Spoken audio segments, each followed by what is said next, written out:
त्रिपुरेश्वर स्थित दशरथ रङ्गशालामा शनिबार सम्पन्न पहिलो क्वालिफायर खेलमा धनगढी एफसी विरुद्ध 2-1 को जित निकाल्दै Lalitpur city FC Nepal super league एनएसएलको फाइनलमा प्रवेश गरेको छ। ललितपुरको जितमा केर्बेन्स बेलफोर्ट र पापा इबुकेबेले गोल गरे। धनगढीका जर्ज प्रिन्स कार्कीको गोल 57 मात्र रन पुग्यो। ललितपुर खेलको 16औं मिनेटमै 10 खेलाडीमा समेटिएका थिए। मणिकुमार लामाले रेड कार्ड पाएपछि मैदानबाट बाहिरिएका थिए। 97औं मिनेटमा केर्बेन्सले फ्रीकिकबाट सिधै गोल गर्दै ललितपुरलाई सुरुवाती अग्रता दिलाएका थिए। धनगढी 61औं मिनेटमा खेलमा फर्कियो।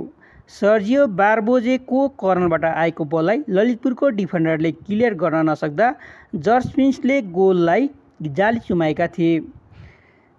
79औं मिनेटमा ललितपुर पुनः खेलमा अग्रता लियो।